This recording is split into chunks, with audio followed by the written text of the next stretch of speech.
যে নারী রান্না করার সময় তিনটি কাজ করবে ওই নারীর কপাল খুলে যাবে। আল্লাহ পাক রব্বুল আলামিন ওই নারীকে সম্পদশালী বানিয়ে দিবেন। আল্লাহ পাক রব্বুল আলামিন ওই নারীর ঘরে বরকত নাজিল করবেন। ওই নারীর ঘরে আল্লাহ পাক রব্বুল আলামিন রহমত নাজিল করবেন।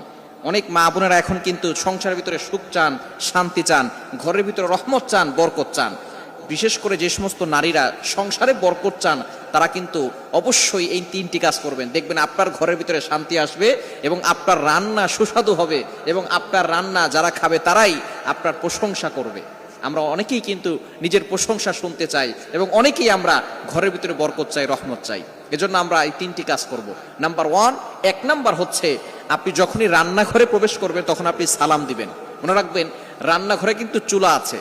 এই চুলা, গ্যাসের চুলা বলেন আর যেই চুলাই বলেন, এই চুলা থাকার কারণে যখন আপনি রাতের বেলা সেখানে থাকেন না, এখানে কিন্তু জিন জাতি থাকার সম্ভাবনা আছে। এই জন্য যখনই আপনি রান্নাঘরে ঢুকবেন তখনই সর্বপ্রথম এক নাম্বার কাজ করবেন, সালাম দিবেন, আসসালামু আলাইকুম ওয়া রাহমাতুল্লাহ। কেউ থাকুক আর না থাকুক, ঘরে যখনই প্রবেশ করবেন, যদি ঘরে কেউ নাও থাকে তারপরে সালাম দিবেন, কারণ ঘরের ভিতরে অনেক সময় শয়তান থাকে। আপনার সালাম দেওয়ার কারণে সেই শয়তান সেখান থেকে বের হয়ে যাবে। শয়তান আপনার ঘরের ভিতরে আর বসবাস করতে পারবে না, সেখান থেকে শয়তান বের হয়ে যাবে। আল্লাহ পাক রব্বুল আলামিন নিজে বলে দিয়েছেন, কোরআন খুলেন, আল্লাহ পাক রব্বুল আলামিন বলছেন 18 নম্বর পারা 17 নম্বর পৃষ্ঠার 13, 14, 15 নম্বর লাইন, সূরাতুন নূরের 61 নম্বর আয়াতে রব্বুল আলামিন বলেন, ফাইদা দাখালতুম বুয়ুতান ফাসাল্লিমু আলা আনফুসিকুম তাহিয়াতাম মিন ইনদিল্লাহি মুবারাকাতান তাইয়্যিবা। যেই ঘরে ঢোকার সময় কোনো ব্যক্তি যদি সালাম দেয়, আল্লাহ পাক রব্বুল আলামিন ওই ঘরের ভিতরে বরকত নাজিল করেন। আল্লাহ পাক রব্বুল আলামিন পবিত্র রিজিক সেখানে দান করেন। এজন্য এক নম্বরে নারীরা, মা বোনরা যারা রান্নাঘরে যাবেন সর্বপ্রথম সালাম দেওয়ার দরকার আছে না নাই? মা বোনদেরকে এটা শিখিয়ে দিবেন।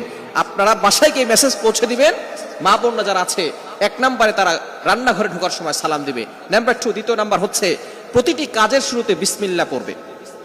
বিসমিল্লাহ পড়লে ওই কাজের ভিতরে আল্লাহ পাক রব্বুল আলামিন নিজে বরকত দিয়ে দেন। বিসমিল্লাহ পড়লে কোনো রান্না করলে ওই রান্নার ভিতরে আল্লাহ তাআলা স্বাদ বাড়িয়ে দেন, ওই রান্নার ভিতরে আল্লাহ তাআলা রহমত দেন, ওই রান্নার ভিতরে আল্লাহ তাআলা বরকত দান করেন।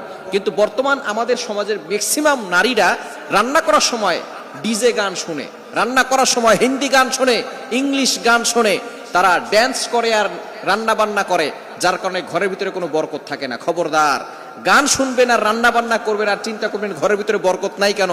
আপনি যদি বরকত পেতে চান, প্রত্যেকটা কাজের শুরুতে আপনি বিসমিল্লাহ পড়বেন। আপনি চাউল নিচ্ছেন, পড়েন বিসমিল্লাহির রহমানির রহিম। চাউল ধৌত করতেছেন, বলেন বিসমিল্লাহির রহমানির রহিম। মাছ কাটতেছেন, বলেন বিসমিল্লাহির রহমানির রহিম। আপনি গোশত ধৌত করতেছেন, বলেন বিসমিল্লাহির রহমানির রহিম। আপনি যেই কাজটাই করবেন আপনি বিসমিল্লাহ পড়বেন। দেখবেন যেই কাজে বিসমিল্লাহ বলা হয় ওই কাজে বরকত বেশি হয়। এজন্য দ্বিতীয় নাম্বার নারীরা যে কাজটা করবে সেটা হচ্ছে বিসমিল্লাহির রহমানির রহিম। এটা পড়ে তারপরে প্রত্যেকটা কাজ করবে। আল্লাহ তাআলা ওই ঘরের ভিতরে বরকত দিবেন, খাবারে বরকত দিবেন এবং খাবারের স্বাদ আল্লাহ তাআলা বাড়িয়ে দিবেন। 3 নাম্বার কাজ হচ্ছে বেশি বেশি করে দুরূদ শরীফ পাঠ।